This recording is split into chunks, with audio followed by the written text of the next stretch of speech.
Hey everyone, this is Angela Johnson, and you're listening to the Warrior Raiser podcast. Each week, my mom will talk about real stories and apply biblical truth to everyday life. She'll tell about her personal journey, and sometimes she'll invite other Warrior Raisers to share too. Anyone, not just moms, can be part of the conversation. Good morning, warriors. Time to start your day. Keep your head up, marching on. Don't let nothing stand in your way. Don't let nobody tear you down. You got to proudly wear your crown. 'Cause you're a warrior. Well, hello, Warrior Raisers. I have on the show with me my favorite guest ever, and that is my husband, Derrick Johnson. I got him back on the show, talked him into coming back, and I, full disclosure, gave him no notice for the interview, and none. I gave you some questions to review really quickly, though. Yeah, 30 seconds before I sat down. So, in full disclosure, this is a raw and unplugged interview. This is, but no, in all seriousness, this is the end of the 2021 year. And when most people will be listening to this, it'll be either New Year's Eve or New Year's Day. And looking back on this year, would you think that we would be where we are right now? I mean, No, I mean, nobody did. yeah. No one thought we would be still dealing with this pandemic virus shutdown adjustment that we're all having to do. And Yeah. the struggle to get back to normal or remember what normal was like is a challenge. So no, not as a country. I never thought we'd still be here. Well, and for me, at the start of 2020, the shutdown really was kind of there was a silver lining in the fact that it pushed me to start the ministry with Warrior Raiser and all the ideas and the planning and the prep. Mm-hmm. And I don't know, you probably have thought at many points along the way that I was crazy and doing all of this. I don't know, what are your thoughts since I've got you on the spot here about podcasting, writing, and all the things? You are the spontaneous one in the relationship, so that much I can tell you. But no, I didn't think you were crazy. I thought you were ambitious, and I wasn't sure what was going to come of it. So I just was trusting that, you had something to bring, or that the Lord was going to put something on your heart to share that was going to resonate. So. Yeah, and you're just an amazing support in all of that, in all of this. I left full-time employment when our second was born, and this year also brought a new job with working for our local church, and just this, hopefully in 2022, I'll have a Bible study to help share with the world. And thank you guys for watching and for listening. We just really appreciate all of your support. But I do have to say that the number one reason that I wanted Derrick back on the show so soon is because he was the highest viewed YouTube video from all of my interviews. Thank you. Yeah, right? So I said, well, that is evidence enough that I want you back on the show. Yes. And last time on the show, if you want, you can go back and listen to our last little snippet interview. We just kind of shared a little bit about our marriage, but tonight or today, whenever you're listening, I want to ask you a couple questions and just kind of do more of an interview style. Okay. And you're my guest. Okay. In our house on the podcast. So first of all, what is something that people seem to misunderstand about you? The assumptions that they make when they see you, or they look at maybe your color or your profession or just who you are. What's some things that they misunderstand about who you are as a person? Gosh, you should have almost interviewed people that know me, but I think I am sometimes, my silence is misunderstood. I can be quiet, not because I choose to be quiet, but I think I spent so much so much of my youth and adolescence trying to get attention that now that I'm an adult, I realize I don't need that attention to thrive or for self-worth. And now I can just enjoy and be present or listen to other people's stories. So my silence is not necessarily my insecurity or lack of confidence, but it's just my, I don't know, quiet presence or strength. I don't know. Again, I'm shooting from the hip here. It's all right. That's how it's good. You kind of are a behind the scenes guy these days. But you kind of shine in that role, even though you don't need to be the one with the microphone all the time, and you definitely have a servant heart. What would you say? Let's switch gears a little bit to fatherhood. What would you say your biggest fatherhood struggle would be, or is? Finding the time. That's our most precious commodity, is time. And we live our lives thinking that we have too much or more than we realize, and then a curveball, a roadblock, or a tragedy or a blessing occurs, and then your timetable is shifted. I had a gentleman speak to me today that said, "Don't wait," and I started to think, and he said he waited. He waited to plan trips with his special needs daughter, and he waited to do things with his wife, and health problems have gotten in the way, and they've not been able to do what they've wanted in retirement. And I'm not saying everybody go buy a fancy car or get a boat and take a fancy trip overseas, but it just had me thinking about the little things that I've waited on. I have a friend who's waiting to finish his basement. I thought, gosh, he should do that and enjoy it with his kids. Angela and I have talked about, making some changes to the backyard so the kids could play a little easier. And I mean, things that we probably should stop waiting on, because they're going to be teenagers and not want to be home. And we're going to have this dream area and they're not going to be playing in it. So Yeah. Things that, now moments, not necessarily money driven, but just time driven. Because Do you feel like you wait on stuff? I feel like I plan, because that's my nature. You're the spontaneous one. I'm the one who carefully considers. That doesn't mean that you're being reckless or unwise. And it's not that I'm afraid to try anything. It's just we balance each other in that aspect. Yeah. Yeah. That was sage advice.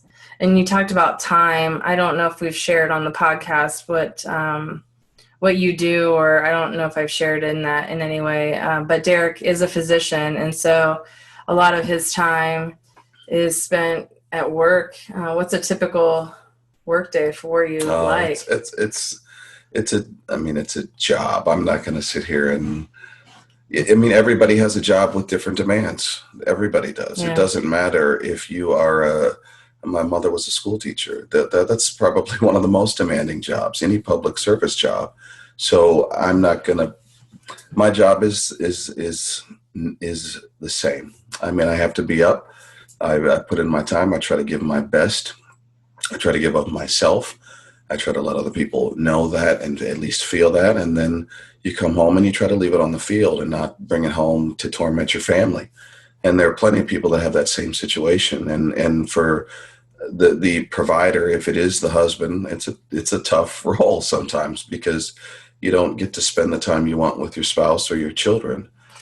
I think it kind of goes back to that first question about the misconceptions that people might have about you. Sometimes in a given day, you might have on average 30 to 40 patient encounters. And so that's 30 different people that you are meeting maybe for the first time, often for the first time. They're going through a situation, and they may make rash judgments about you, but you have just taken this profession, and it's not what you do is not who you are, but you have taken this profession and allowed it to be a ministry. And I think that sometimes people make rash decisions or assumptions. We all do. I think studies have said that we can look at somebody and in 20 seconds or less judge them, make all these assumptions about them, or intellect, where they're from, education, socioeconomic status, all the different things. And I think sometimes people think that this is what you do and that's who you are. And one of the very first things that you had said to me on our blind date, and I think we shared that maybe in our last podcast, is that your job is not who you are, and you're not married to your job. And I thought, oh, okay, that's a different take on a new burgeoning doctor, because we started dating when you were in residency. So that was a trip and a half, going through all that, those nights and call. Yeah. Would you live that over again?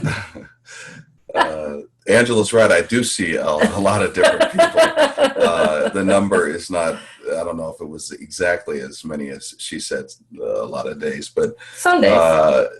The issue becomes for all of us, men, women, husbands, wives, single parents, those that have gone through divorce or other, you have the struggle of personally finding your purpose. What am I here to do? Yeah. And then once you find your purpose, to define your calling, because you may be purposed to teach, but your calling may be in guiding students to their careers. And so they're not often the same, but they can be vital to self-worth and to answering why you're here. And, somebody had mentioned something similar to me, and it really got me thinking. I felt like I was called into medicine, and that's what I needed to do. But my purpose, I keep going over, gosh, what am I put here to do? And we all have to answer that individually. And I'm not sure, maybe those things can change over time even, but as a parent, your goal is to guide your children so that they can also find that as well, and not waste their time on earth or in college or wherever they may be. If they know what their purpose and their calling is, boy, they'll be happy, they'll be content, and they'll have struggles, but they'll be able to get through it because they're, at the end of the day, they know that's what they're supposed to be doing. So as we are steering them, you, me, collective us, parenting, what would you say as your role as a dad? What's your biggest hurdle these days? I mean, we have 3 kids. They're 9, 8, and 6.5, 2 boys and a girl. The start of the podcast, you can hear them on the intro, and Elliot wraps us up at the end. But what would you say your challenge in parenting them right now is, or has been, depending on where the listener is in their season of life? It's hard to say because it changes at every turn, but right now where you are in fathering. My biggest struggle is to find the moment with each of them every day, not just to, hey, how's it going? How was your day? Okay, great. I'll be doing this. See you at dinner, after dinner. Oh, make sure you do your homework. Okay, go to bed.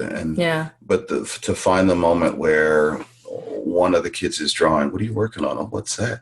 Have you considered this? Have a laugh, have a moment, and then move on to the next child. Oh, are you watching, Wild Kratts? What is this about? What does that animal do? And just you're to really have good a about that. And you get on the ground with them. Yeah, you play with them. Yeah. The other day, Elliot asked him to go play Legos, and he did, and I could tell that wasn't really your. You weren't really feeling it in the moment, but no, I wasn't. But I knew that I only have so many years that he will ask. Yeah, that's good. And him being 9, you often say that we've only got 9 more really legally until he's 18. So we think about that in terms of the moments. We don't want to miss those moments. That's right. So so you've got some good, any kind of go-to techniques that you would say, like, here's my methods that I employ to not miss those moments, to be in the moment, to be present, to wherever you are, to be there. Yeah. I tell myself that I'm always working. I'm always working. And whether I'm serving my purpose or my calling, or when I come home, I'm being a dad.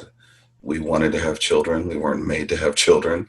And we were blessed with three. And so therefore I should take care of that blessing Yeah. and not Steward squander them. it. And Yeah. so if I want to nurture them and help them grow, no different than a plant, you're not going to water it when you feel like it. You're going to water it when it needs to be watered. And I just tell myself I'm always working, and I get it right sometimes and I get it wrong a lot of times, but I'm always working. And it's not like when you say working, it's not like a chore or no, something that you dread it's not having taking to out the do. trash. It's not that, but I'm always thinking about how I can either love on them passively and just spend time with them, Yeah. or prune them or groom them so that they can find their purpose and their calling. Yeah, that's good. So, in terms of upbringing, I know oftentimes we're the product of what we have seen. So, what is some things that you have seen modeled well from your upbringing, either, I don't know, maybe well or not so well? I don't want to put your parents on blast, but No pressure. Huh? but what's some stuff that you saw them do really well that you kind of were like, now, as maybe in the moment you didn't really pay attention to, but now as a father, you're like, hey, I remember when my dad did this, that, or the other. My mom did this, that, or the other, and I'm gonna put this in like a feather in your cap to be used for later. So anything that you can think of? My parents were always engaged. They were always involved. They attended every event they could. That was appreciated. Yeah, you said your dad never missed a game. No, I can't think of, especially football. Maybe one game he was late for. And you played all the way up through college. Yes. You just got some special honors with your college accolades. Long time ago, and as you take your drink of water here, mm-hmm. Yeah. Hall of Fame for your college. So, I mean, I'm going to brag on you a little bit. My mom helped. She always stayed engaged with my schoolwork. She was the one who would ask about subjects, help, interact. My dad too. They were involved. They were engaged. They were not passive. They weren't couch parents. How about in terms of raising warriors, in terms of this intentional parenting for the kingdom of heaven? As our one pastor said, some of us grew up with a drug problem. I got drugged to church. So my mom made sure we were where we needed to be, and then we were old enough to make our own decisions, and she let us choose. And the guilt was heavy some Sundays, and so my brother and I we chose appropriately, and that choice we took seriously. And so I'm very thankful for the well-rounded upbringing that I had. But and I guess to your point, to your question, it modeled options for me. If you're astute, you're always learning from good examples and bad. So it's not my job to harp on my parents' bad examples, right? But I had opportunities to learn good things to emulate and things to improve on. I think what you talked about being dragged to church all the time, I think in a good way, but I think too, it's like, okay, not just the rules, like here are the rules, but here's the reason why. So when they do get old enough, they're not going to, for our kids especially, like I don't want them to just, here we are 18, we're out of the house and like we don't have to do this anymore because we're not with mom and dad. No, we want them to have a desire, a longing to want to have a relationship. So it's not about a religiosity or following a set of designated rules. You're under our house, this is what you're going to do. Like that is to an extent, but also we want them to have a desire and a passion and a longing to want to be there. And I think if you're listening and you have felt that, there's lots of churches out there, but I think the biggest piece in that is to get a part of community, because you can't do life alone. We're not meant to do life alone. We're not meant to be isolated. And especially, we are living in the most unchurched generation of our days. And we're seeing the fallout of that in every part of our environment. Politics, education, just all the different social influences on our kiddos. We're seeing the fallout of just a generation that is so far from God. The first generation that never grew up in church is now having children of their own. And so I think about that, and I think about our children, our 3 kiddos, and I'm like, Lord, how can we steward them? How can we parent them to the place where they have just a desire and a heart's longing to want to be with you and to spend time with you? And a big part of that is church and community. Well, it starts with consistency. Yeah.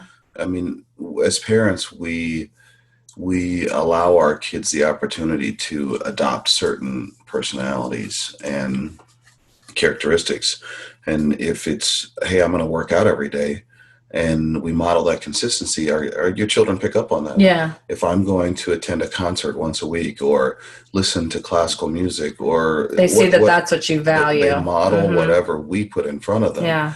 And it's not that we force them to listen to this type of music or read these types of books, but you model what will help them develop. And I think so many find that whether it's the church, going to the structured building, or just a relationship with the Lord, you're almost pulled in that direction as you get older, and you find out some of the chasms that this world has to offer, and vacant areas where there is no hope. We started talking about this pandemic, and if you relied on Amazon and Netflix to get by, I mean, the world has changed. Yeah. And now you have to face a new reality. And as you stated, we weren't built to be in isolation. We were built to be in a relationship. And if you have a family, great.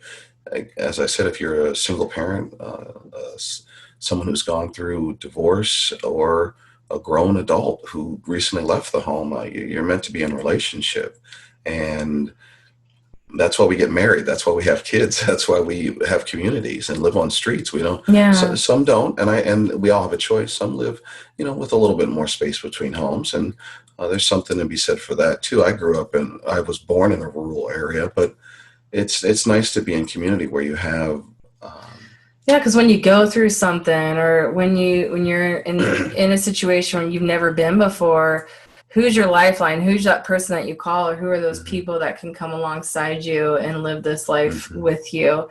And so we didn't maybe intend to get on this, but I think that's a big part of the parenting, is to make sure that's modeled and to make sure it's priority. And we've got a lot of friends who they're doing the sports thing, and like that's their church. And yeah, you can have God talks and have community in those settings too, but you got to go someplace where you can get your spirit filled and filled up and fill your cup, so then you can pour out. So I just, that's kind of my little soapbox on this part of the interview. Just, if you don't have a church in the start of this new year, go visit some. There's so many things online that you can watch online and just get a feel for the church online. Just do that. But I'm just going to challenge you to do that. And if you are in a church and you've kind of been sitting on the bench, get involved. Like, let this be the year that you give to the Lord through your time, your effort, your energy, because your kids will see that, and your kids will see that modeled. And we do some stuff, and it's like, there's times that you're just like, ugh, I just worked all day, and the flesh says you don't want to do it or be a part of it, but it's not about us. That's right. It's called forced family fun in our home.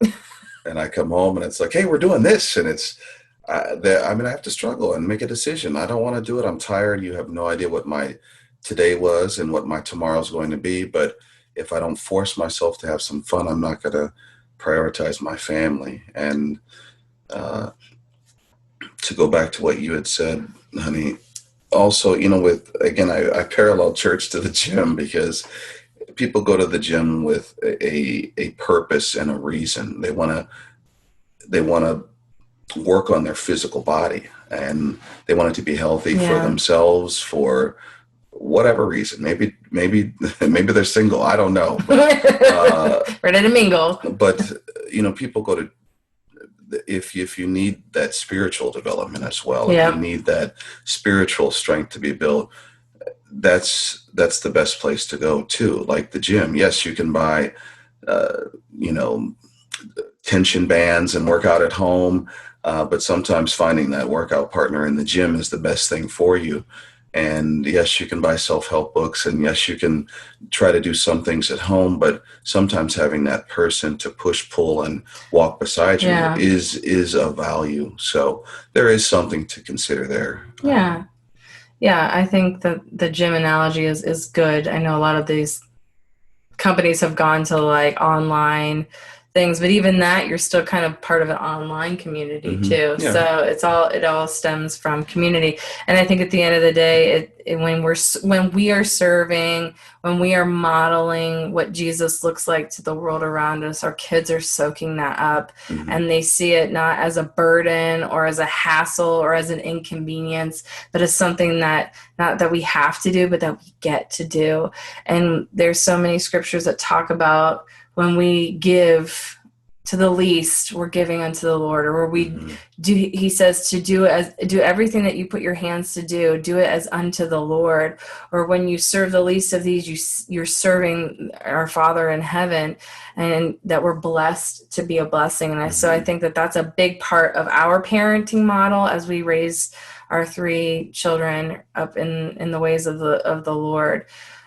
Okay, so let's switch gears from parenting now to like husband life. What would you say that your biggest husband struggle is, in some ways that you work to overcome it? Well, obviously that would be me if I'm part of the struggle, but no, in all honesty, what's one of your biggest, things that you struggle with, either internally or not? I do have to say this as you think through your answer, because I know that this again is spur of the moment. One time in an argument, he said to me, nobody, if they're not watching the video, they can't see you. Then they need to start watching. Shift your head or your gaze in my direction. He's practically like losing his vision as he's looking in my direction to intimate that I am the problem for his husband's struggles.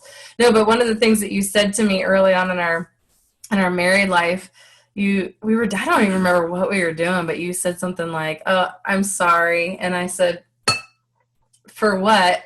And you said, "For calling you stupid." I said, I didn't hear you call me stupid. And you said, I did in my head. Yeah. So I know that I am the cause of your husband's struggles oftentimes, but no, for real. Like, what would you say? It's marriage is a 50-year group project, and it's a struggle to put your name first sometimes, and we battle over silly things. And you come home, or you see your spouse, and you want to get built up so that you can face another day, and sometimes you forget that the other person needs to be built up, or you forget that it's not about you, and it's sometimes a struggle. We are hardest on the people that we expect the most from, and sometimes we're the least patient with the people that we expect to be utterly patient with us. Truth. So that's I told you, when I'm trying to psych myself up to be dad of the year, to come home and to battle over silly things can almost get you derailed. And I've learned to press my lips together. Yeah, but even say nothing. P.S. though, when you do that, and when I say nothing, I can ground myself, pray my way, and not say the wrong thing to you or to the kids and ruin the whole night. So I think our biggest struggle, this is our 12th year of marriage. I think there's been changes over the time, and adding children to the mix obviously has changed things, but I think our communication style is different, and we have kind of always come back to that as some of our hallmark arguments. I get caught up on not what you say, but how you say it. And that's kind of always been one of the big fights that we have kind of gone back to, and always I have the Lord work through it. But now we're getting to the point now where we can see the fight coming, or we're in the middle of it and we're just like, not today, Satan. No, you're not going to steal this one. You're not going to get the victory. Yeah. Not always, but we're getting better. Yeah. It takes practice. It's next to having children. It's the most selfless thing that you do. That's true. Is get married and say, hey, take half of everything I own and then manage it and mess it up too. So, yeah. So, okay, now as we end this segment, what would you say that being a warrior raiser looks like to you, Derrick Johnson?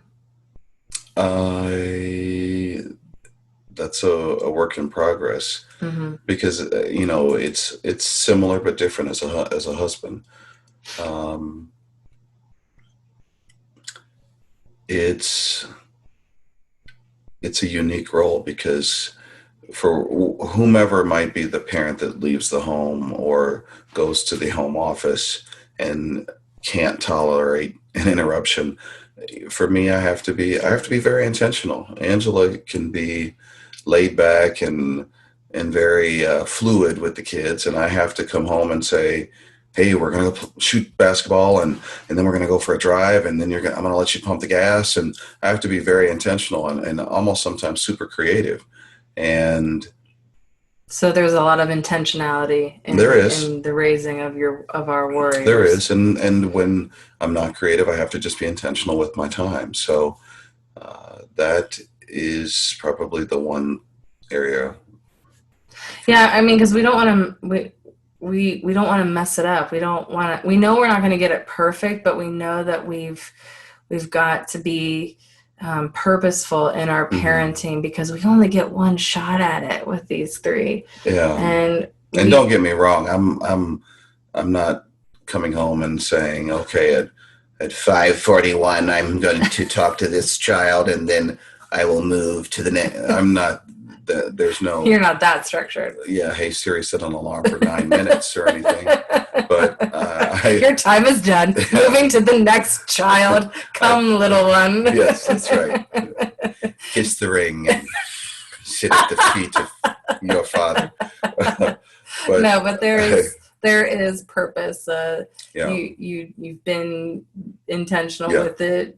You started this thing this past year in 2020 on the day of the month for each kiddo's birthday. So for instance, if it's Nora's birthday falls on the 24th of her birth month. So the 24th of every month, you've been trying to focus on that child, doing like a day date or doing something special with them. But there's intentionality in that, and there's been a thought behind it. No, we don't hit the mark every single time, but the prayer is, because they are these precious arrows. The word talks about them like arrows in the hand of a warrior. So are the children born in one's youth, but we pull them from that quiver, and we someday will launch them into the world. And we pray that with every fiber in our body, that they hit the target, that they hit the target that the Lord has prepared for them. You've talked a little bit today on the podcast about calling and purpose, that they know what theirs is, and that they hit very closely to that mark because they've been intentionally trained. Yeah. And if they can find their calling and their purpose and have a right relationship with the Lord, but then our part is we have to take them out and aim them and shoot them too. So they're again, we don't get it right all the time. No, nobody does. We don't mean this to present an image of perfection. And I had all of maybe 7 minutes to prepare mentally for this. And doing great. You warmed up about 5 minutes in. Hit your stride, hit your peak. yes. But there's just a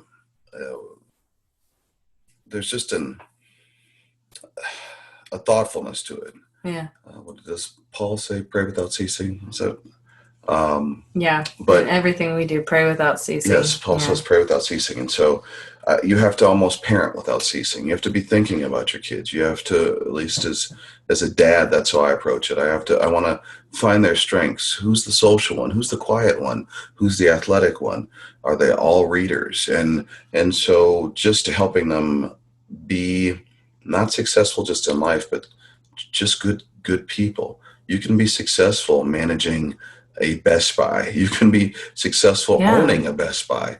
And you can be an awful person managing or owning a Best Buy. So the goal isn't money, zeros, or letters after their name, but some character, some content, some quality, because you can't just go back and shape those or acquire those things. So that's a challenge, because when you see things in your children and you say, gosh, this child is being this way, I don't like that quality, then you have to really shape and mold that clay into a better looking object, or else they'll get better at the bad things. Yeah. So I heard perfect practice makes perfect. Not practice makes perfect, but perfect practice makes perfect. So that's good. We're practicing. I mean, sometimes we hit a wrong note, but we are trying to practice as perfectly as we can, because we don't want to. We take this parenting call very seriously, and I pray that for those of you listening, that you are encouraged and to know that you're doing a good job, and there's intentionality. And so let this be the year of intention. That might be a good word for somebody for 2022. We like to pick words for the year to focus on. So maybe that's your word, intentionality. But yeah, as we all seek to aim those arrows well, we've got to first and foremost seek God, put him first at the beginning and the end of everything that we do. So anything else that you want to say as we close here? Any thoughts? Last minute thoughts for this last minute interview? No. Thank you for watching. And I was really shocked and surprised that so many people actually wanted to hear me speak. So, or tuned in. So yeah, your deep, melodic, sexy man voice. Yes, sometimes I will not lie. It has put me to sleep when we are praying at night, and you'll look over and you'll say, "Are you asleep?" I'm like, "It's just your voice, babe. It's just so soothing." Yes. So anyway, thank you for coming on and just sharing your heart on some of this stuff. I feel like when God gave me you, he gave me he answered my prayers, a mighty man of God who had a heart for the Father, and Tall, Dark, and Handsome was part of that list too. So check, and check. So hey, it was a blind date. So if you remember that from the last episode, it was a blind date. So I didn't know what I was getting, but God knew. God knew what we were getting when he partnered us together. And it's fun to do this parenting journey with you. And I thank you for your support. And hey, listeners, thank you again for just tuning in. And if you are feeling like it, go ahead and like, subscribe, and share the video. We appreciate it as we try to share the word, share the gospel message. And hopefully this year we'll have some good, exciting news with the Bible study coming out. I'm excited to share more about that. And yeah, so start this new year with intention and intentionality. And I think that's a really good place to be. So to all of our fellow warrior raisers, aim those arrows well. Hi. This is Elliot Johnson. Thank you for listening to the Warrior Raiser podcast. I hope you enjoyed today's episode. If you want to support my mom's show, don't forget to like, subscribe, and share.